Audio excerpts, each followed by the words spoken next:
하나님께서 이 성탄절에 우리에게 주시는 말씀 누가복음 2장 8절에서 14절까지입니다. 그 지역의 목자들이 밤에 밖에서 자기 양떼를 지키더니 주의 사자가 곁에 서고 주의 영광이 그들을 두루 비추매 크게 무서워하는지라. 천사가 이르되 무서워하지 말라. 보라, 내가 온 백성에게 미칠 큰 기쁨의 좋은 소식을 너희에게 전하노라. 오늘 다윗의 동네에 너희를 위하여 구주가 나셨으니 곧 그리스도 주시니라. 너희가 가서 강보에 쌓여 구유에 누워있는 아기를 보리니 이것이 너희에게 표적이니라 하더니, 호련히 수많은 천군이 그 천사들과 함께 하나님을 찬송하여 이르되, 지극히 높은 곳에서는 하나님께 영광이요 땅에서는 하나님이 기뻐하신 사람들 중에 평화로다 하니라. 아멘. 메리 크리스마스. 우리 옆에 계신 분들 같이 인사하시겠습니다. 메리 크리스마스 하고 세상에서 가장 행복한 표정으로 한번 인사 나눠주시겠습니다. 여러분, 중국 속담에 기적은 하늘을 나는 것이나 바다 위를 걷는 것이 아니고 땅을 평범하게 걸어 다니는 것이다 라는 그런 속담이 있습니다. 우리는 기적을 뭔가 신기하고 놀랍고 눈을 휘둥그렇게 만드는 그 어떤 사건으로 생각하는데, 사실은 일상에서 별 탈이 없이 살고 있다는 자체가 기적이라는 얘기지요. 맞지요? 기적은 초자연적이고 초과학적인 어떤 사건만이 아니지요. 평범해 보이지만 잔잔히 일어나는 은혜 안에 기적이 있고, 어쩌 보면 엄청난 역사가 일어나는 것 같지만은 그것이 아니고 그저 평범한 일상 속에 기적이 숨어 있고 능력이 숨어 있습니다. 메시아 예수님이 세상에 그렇게 오셨습니다. 얘들아, 천국은 농부가 자기 밭에 겨자씨 하나를 갖다 심은 것과 같다 라고 말씀하셨는데, 예수님 이 땅에 오실 때 당신이 오신 모습이 정확히 그와 같았습니다. 그분이 세상에 구세주로 오실 때 몇몇 사람 외에는 구세주가 온 줄도 몰랐고 세상이 실제로 새로워졌다는 것도 알지를 못했습니다. 오늘 본문에 보면 밤에 밖에서 자기 양떼를 지키고 있는 목자들에게 주의 천사가 나타났습니다. 그리고 이들에게 천사가 이 세상을 구원할 메시아가 오셨다고 말을 해줍니다. 10절 후반절부터 11절까지를 보면, 보라, 내가 온 백성에게 미칠 큰 기쁨의 좋은 소식을 너희에게 전하노라. 오늘 다윗의 동네에 너희를 위하여 구주가 나셨으니 곧 그리스도 주시니라. 목자에게 이 소식이 전해졌다.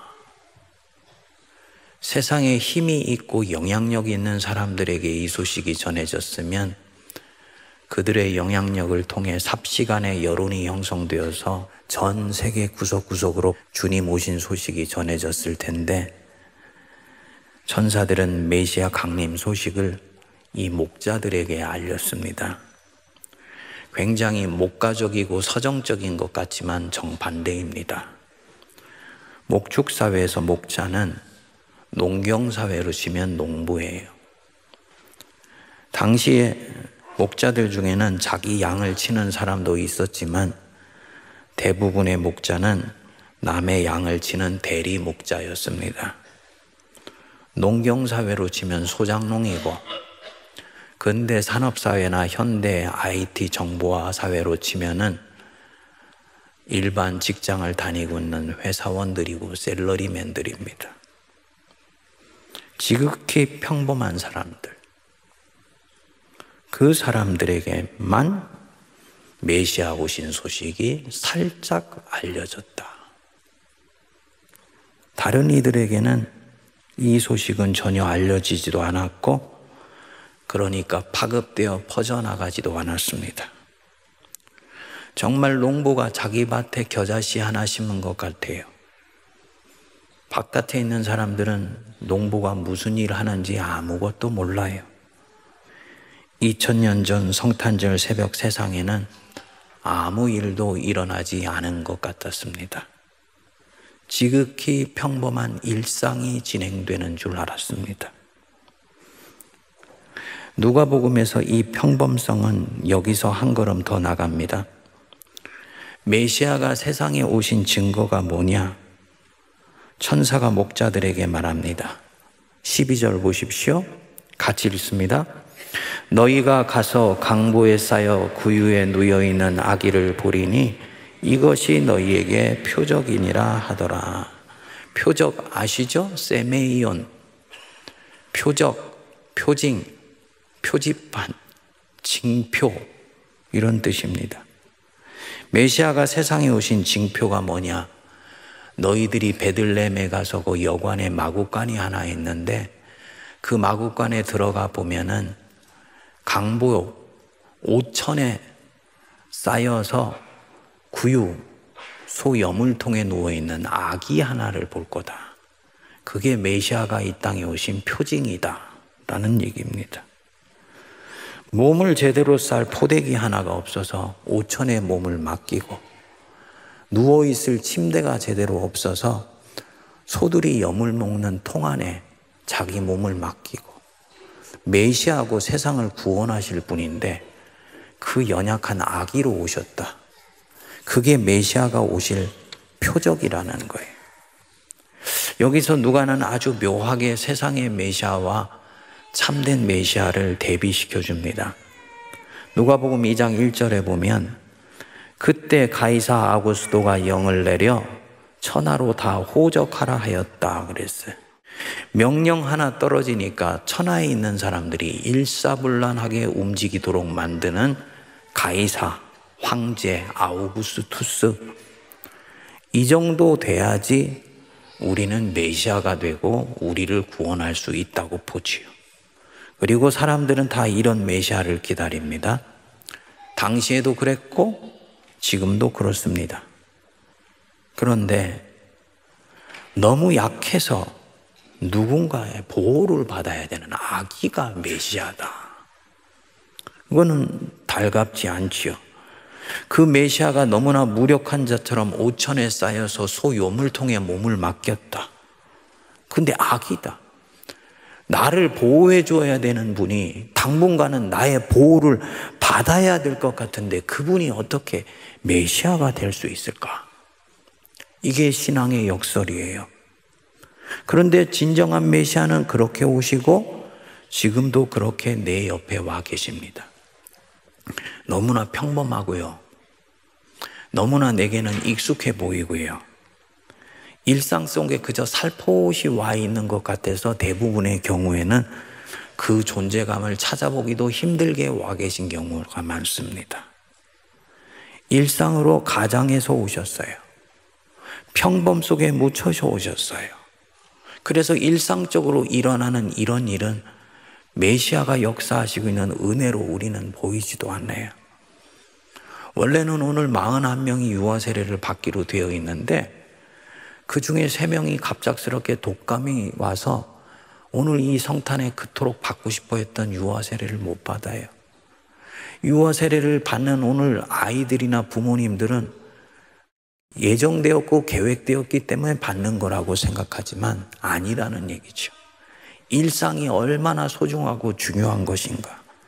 평범하게 그냥 무엇인가가 진행되고 있다는 것이 얼마나 중요한 일인지 모릅니다. 2000년 전에도 지금도 우리 예수님은 일상이라는 현장에 숨어서 일하십니다. 그래서 때로는 정말 그분이 내 옆에 계시기나 한 것인지, 나를 떠나신 것은 아닌지, 나를 정말 사랑하시기는 하시는 것인지, 정말 이 역사를 위해서, 나를 위해서 지금 일하시기는 하시는 건지 의심이 갈 정도로 조용하게 움직이시는 경우가 얼마나 많습니까? 무엇을 의미하냐? 2000년 전에도 예수님이 오셨다는 사실을 알려면 믿음이 필요했다는 얘기입니다. 5천에 쌓여서 소 여물통에 몸을 맡기고 있는 아기 볼 것인데 그게 메시아가 오신 표적이다. 여러분, 이것을 징표로 표적으로 믿을 수 있는 사람이 몇 명이나 있겠습니까? 마구간에 하나님의 영광이 내려올 수 있다는 것을 몇 사람이나 믿을 수가 있겠습니까? 메시아가 아무 힘도 없고 오히려 당분간은 누군가의 보호를 받아야 되는 아기로 오신다는 것, 이것은 믿을 수가 없는 일이었어요. 소염을 통해 몸을 맡긴다는 건 더 믿을 수가 없었습니다. 아기를 메시아로 알아보려면 믿음이 필요했었다는 얘기입니다. 도대체 왜 하나님은 우리에게 이렇게 하시는 것인지, 이것은 그때도 지금도 신비 중의 신비입니다. 그런데 틀림없는 거 하나는, 우리 하나님은 그렇게 일하세요. 지금도 우리의 일상 속에서 이렇게 일하세요. 일상 속에서 너무 평범하게 일하셔서 그것이 정말 하나님의 일인지 모르게 일하세요. 은혜를 베풀어 주셔도 일상으로 포장해서 은혜를 베푸시니까 은혜인 줄 모르고, 기적을 베풀어 주셔도 평범으로 가장해서 그 기적이 일어나니까 그게 기적인 줄을 모릅니다. 작가 박완서가 쓴 일상의 기적이라는 작은 수필이 있습니다. 작가는 어느 날 허리가 삐끗한 채 잠자리에 들어가게 됩니다. 다음날 아침에 일어나니까 그때부터 모든 것이 불편하게 느껴져요. 세면대에 가서 허리를 굽혀 세수하는 것도 불편하고, 바닥에 물건 떨어진 것 줍는 것도 불편하고, 앉았다가 일어나는 것도 불편하고, 심지어는 기침하는 것도 허리가 결려서 불편한 걸 느끼는 거예요. 여태까지 평소에는 전혀 의식도 하지 않고 했던 동작들 하나하나가 허리가 아프니까 쩔쩔매게 되는 거예요. 그때 작가는 알게 돼요. 일상에서 그저 평범하게 살고 있다는 것이 얼마나 기적이고 감사한 일인가. 그러면서 박완서 작가가 재밌는 이야기를 합니다. 일상에서 아무 탈 없이 지나고 있는 것 때문에 우리는 사실 날마다 떼돈을 벌고 있다는 거예요. 이게 무슨 얘기냐면, 예를 들어서 안구 하나에 문제가 생겨서 안구를 갈아 끼면 1억이 든다네요. 그러면 안구 2개를 내가 멀쩡하게 달고 오늘 무언가 사물을 보고 있으면 그 사람은 지금 2억을 벌고 있는 거지요. 신장을 바꾸는데 3천만 원, 심장을 바꾸는 데는 5억 원, 간 이식하는데 7천만 원, 팔다리 의소와 의족을 끼려면 더 큰 돈이 든대요. 그러니까 내가 팔다리 멀쩡하면서 오장육부 별 탈 없이 잘 지금 움직이고 있다? 전부 계산을 해보니까 51억 원을 절약하고 있는 거라 그럽니다. 거기에 갑작스러운 사고로 앰뷸런스에 실려갈 때 인공호흡기를 끼면 1시간에 얼마게요? 38만 원이래요. 그러면 내가 팔다리 멀쩡하게 걸어 다니면서 맑은 공기를 쐴 수 있다면 38만 원 곱하기 24니까 860만 원을 날마다 공짜로 쓰고 있는 것이다.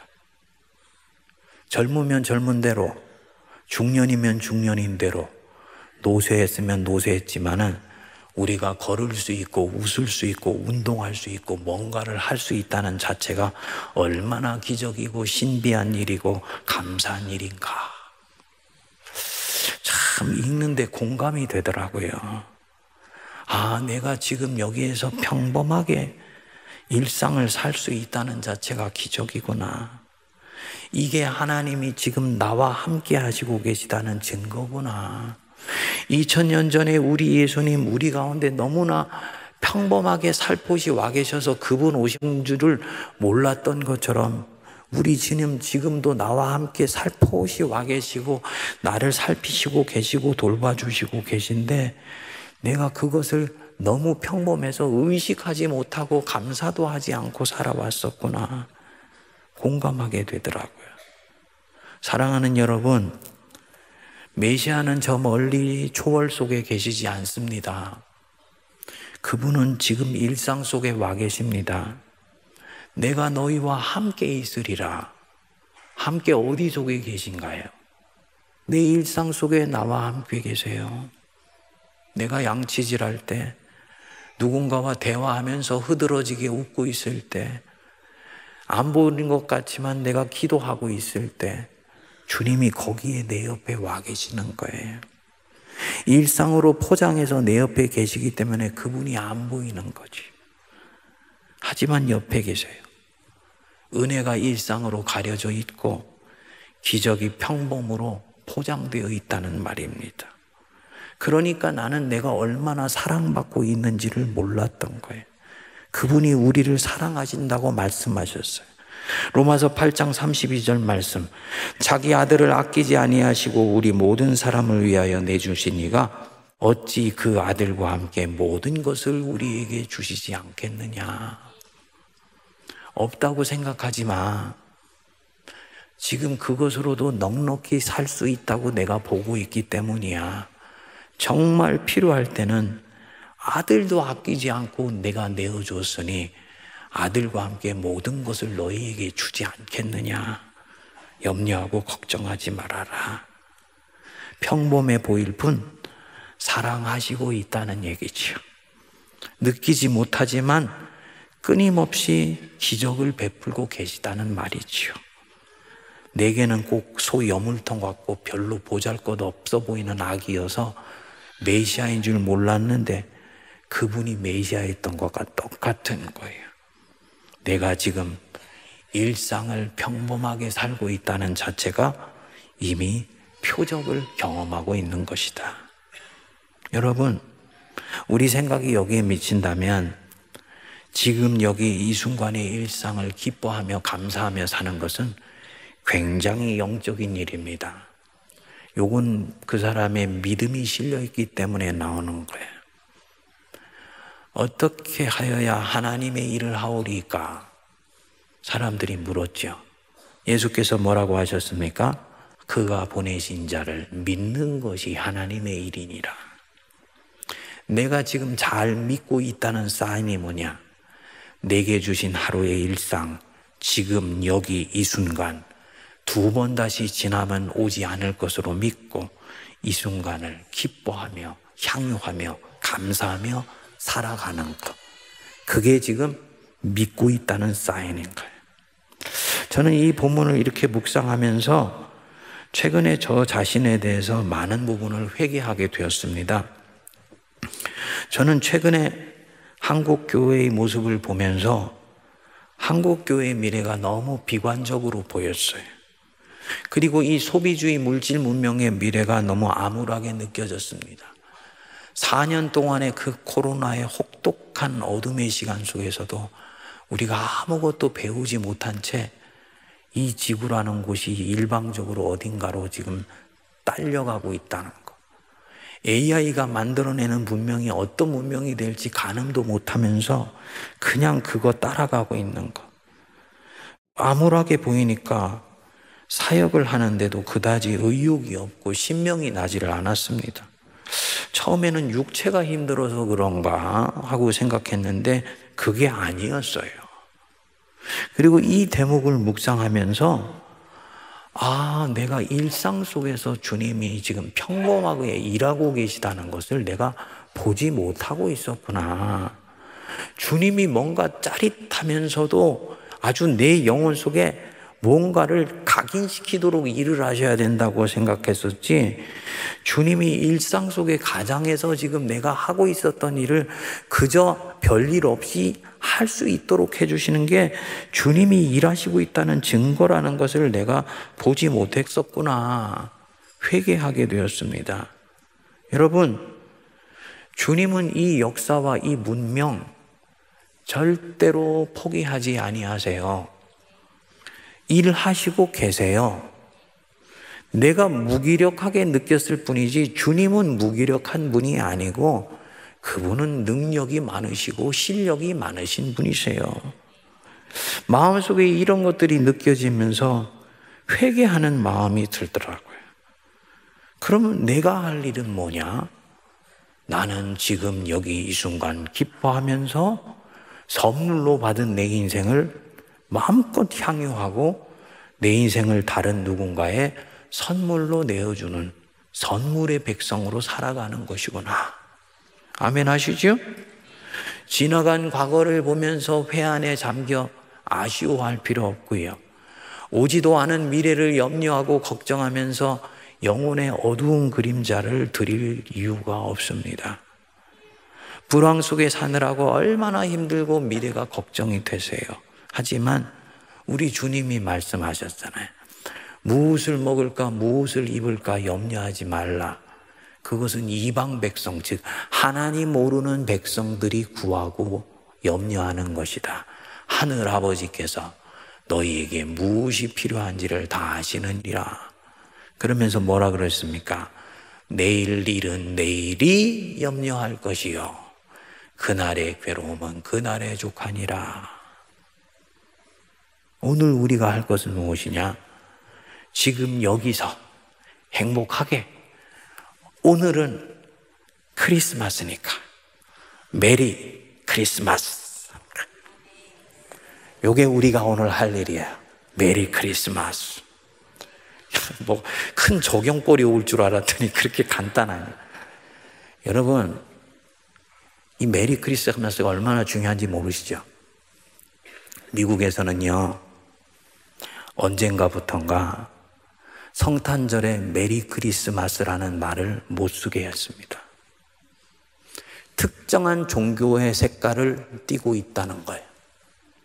그래서 공공기관이나 공립학교에서는 메리 크리스마스가 아니고 해피 할러데이를 쓰라고 그랬어요. 저는 역차별이라고 생각해요. 종교의 자유가 있으면 내가 이것을 쓸 수 있는 것은 말할 것도 없고, 2000년 동안 서양이나 동양이나 기독교 문명 속에 있었던 사람들은 당연히 써왔던 것을 왜 못 쓰게 해요? 생각이 거기에 미치니까요. 메리 크리스마스라는 말 굉장히 중요한 말이구나. 우리나라에서도 언젠가 누군가 이 말 앞으로 쓰지 못하고 해피 할러데이라고 쓰라고 할 수 있는 날이 올 수도 있어요, 없어요? 있어요. 깨어있지 않으면 쓸 수 있을 때 마음껏 기쁘게 감사하게 써야 되는 거예요. 생각이 여기에 미쳐서요. 올해는 우리 세문안교회 정면에 원래는 그거 뭐 상업적인 거 아니냐 그래서 빼자는 말도 있었는데 아니다. 올해는 달아야 된다. 메리 크리스마스. 그리고 올해부터는 이 메리 크리스마스를 만나는 분들한테 성탄절에 부지런히 내가 쓰고 다니랴. 아멘 하십니까? 자, 옆에 있는 분들한테 한번 이 의미를 생각하면서 메리 크리스마스. 예, 이렇게 쓰는 거예요. 메리 크리스마스. 오늘은 기쁘고 즐겁고 감사한 날입니다. 제가 2부 때 3부 때 환하게 웃으면서 썼더니 성도님 한 분이 지나가면서 목사님 그렇게 기쁘세요? 기쁘죠. 내 죄가 용서받도록 하나님 내려오신 날인데, 나를 묶인 데서 자유케 해주시려고 우리 예수님 오신 날인데 얼마나 기쁜 날이에요. 1년 365일 중에 364일 세상 속에 살면서 시달려서 기쁜 줄도 모르고 감사한 줄도 모르고 살았지만 이날만은 주님이 나를 위해서 오신 날이다. 난 너무 기쁘고 감사하다. 이렇게 할 수 있을 때 저는 그분이 진짜 하나님 백성이고 구원받은 감격을 가지고 있는 분이라고 믿습니다. 여기에서 나오는 고백이 있기 때문에 우리가 메리 크리스마스라고 서로에게 기뻐하고 축하하는 거예요. 그거 아직 가슴에 안 와닿는 분도 있어요. 하지만 우리는 믿어요. 당신 내가 메리 크리스마스라고 선포하는 순간부터 성령께서 당신 안에 들어가 역사하시며 이 메리 크리스마스의 의미가 언젠가 당신 안에서 살아 역사하는 성육화된 언어로 터져나온 날이 있을 줄 믿습니다. 이 마음으로 오늘 이거 메리 크리스마스 외칩시다. 결국 이 연약해 보이는 메시아가 가이사 아구스도를 여러분 이겼습니다. 한쪽은 호적하라고 내리는 명령 하나로 온 세상을 일사불란하게 움직일 수 있는 로마의 황제 중에서도 아우구스트라고 가장 강력한 왕권을 가지고 있는 황제였어요.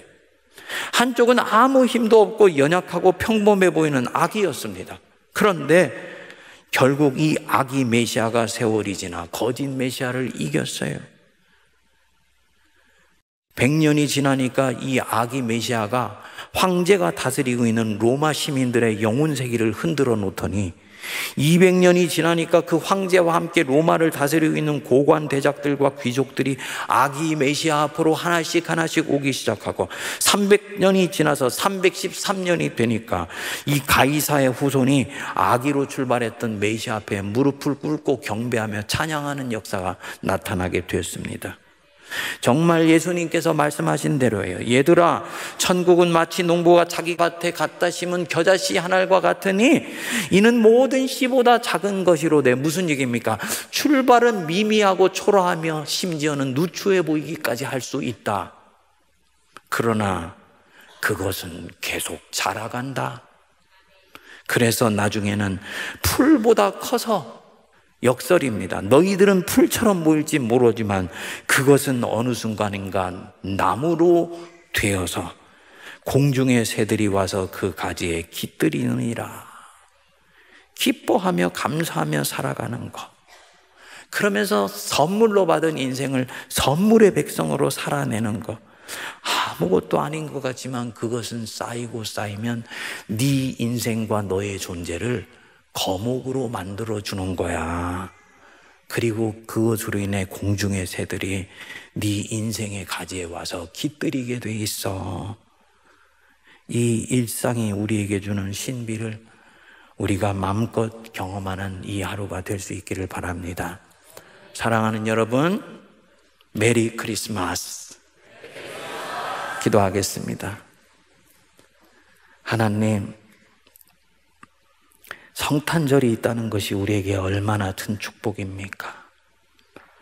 세상은 알지 못하지만 이 날이 있는 것 때문에 사랑은 미움보다 강하며 평화는 전쟁보다 더 강하며 조용히 기다리는 것은 기다리지 못하고 아우성치는 것보다 더 강한 영성인 것을 알게 하시니 감사합니다.